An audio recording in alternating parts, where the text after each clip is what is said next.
Question में बोला है एक 3 डिजिट का नंबर दिया है एबीसी। नंबर कितना है? एबीसी 3 डिजिट का। ऑन मल्टीप्लिकेशन विद डी, कि भाई मैंने एबीसी कोई नंबर था और उसको डी से मल्टीप्लाई किया, गिव्स 37 डी। इसको मल्टीप्लाई करने से मुझे आउटपुट आया 37 डी।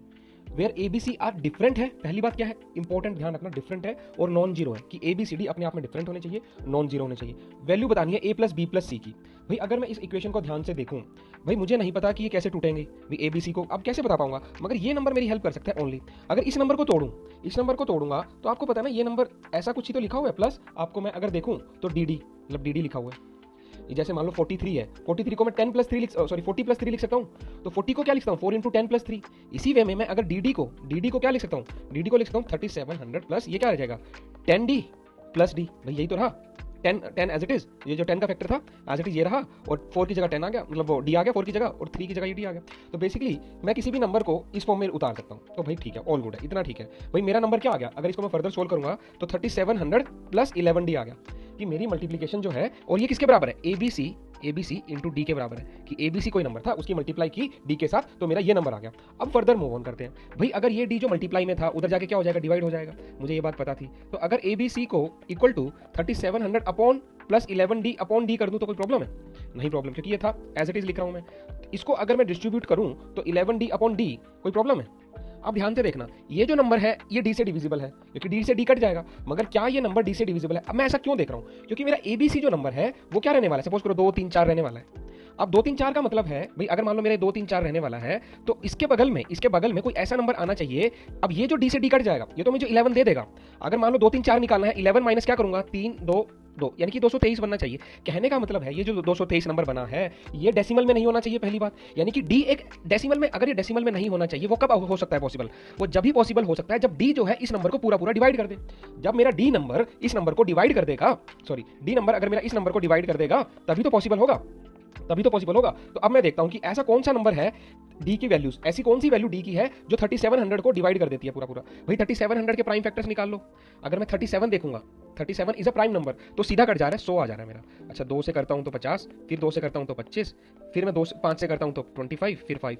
यानी कि देखो डी एक इसने पहली बात बोली थी, एबीसीडी क्या है, एबीसी एक तरह से सिंगल डिजिट नंबर है, नॉन जीरो है, डिफरेंट है। डी मेरा क्या दिया हुआ है, एक तरह से सिंगल डिजिट नंबर है। सिंगल डिजिट नंबर है तो डी की वैल्यू क्या क्या हो सकती है, 37 हो सकती है क्या?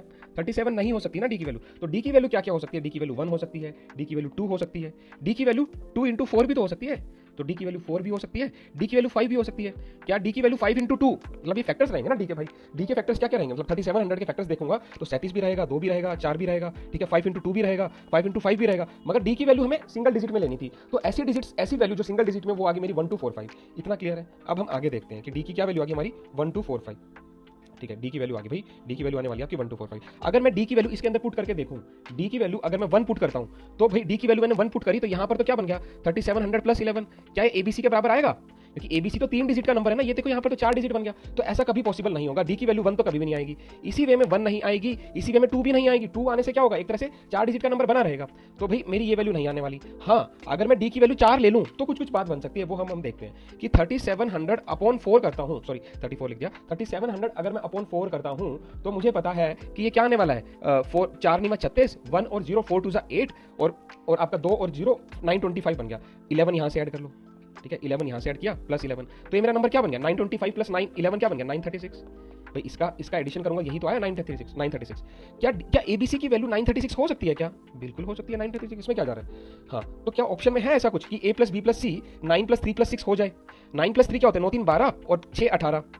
क्या 18 वैल्यू है ऑप्शन के अंदर? बिल्कुल चमक रही है, मुझे 18 वैल्यू चमक रही, मगर अभी भी ट्रिक बाकी है कि मैंने 4 तो नोट कर ली, मगर 5 क्यों नहीं हो सकती भाई? 5 के ऊपर चेक करो, 5 के ऊपर मैं जब चेक करता हूं डी की वैल्यू 37 अपॉन 5 करता हूं, तो यहां पर क्या आ रहा है मेरा 5 7 जा 5 7 35, 2 और 0 बचा, 5 4 जा 24 और 0 740 आ गया। भाई 740 आ गया ना, ये वाला पोर्शन 740 आ गया। अगर मैं अपॉन 5 करूंगा, प्लस 11 भी तो करना था, 740 प्लस 11, भाई सॉरी 7, मैं कुछ गलती कर गया, 5 7 जा 35, 2 और 0, 5 चौका 20, 4 और 0, ठीक है, अभी मेरा क्लियर है। मगर अभी क्या है, अगर मैं 740 के अंदर ये ऐड करता हूं तो ये मेरा बन जाता है 751। क्या ऐसा इसका 75 नंबर बन गया भाई मेरा एबीसी जो है, एबीसी मेरा 751 बन गया। मगर अभी देखो, अभी एबीसी जो है, अभी इसमें एक ट्विस्ट आ गया, बी की वैल्यू क्या आ गई 5 और डी की वैल्यू भी 5 ले ली। डी की वैल्यू भी 5 ले ली, बी की वैल्यू भी 5 ले ली, मगर सेम लेनी चाहिए थी। जब इसने बोला ही है भाई कि ये डिफरेंट नंबर होने चाहिए, तो ऐसा पॉसिबल है क्या कि डी की वैल्यू भी 5 हो, डी की वैल्यू भी 5 और बी की वैल्यू भी 5 हो? ऐसा पॉसिबल नहीं होगा, ऐसा कोई नंबर आएगा ही नहीं कि 751 जो है एग्जिस्ट ही नहीं करेगा। तो हमारा आंसर, फाइनल आंसर सेम रहने वाला है, answer will be going to be 18। तो let's move to the next question.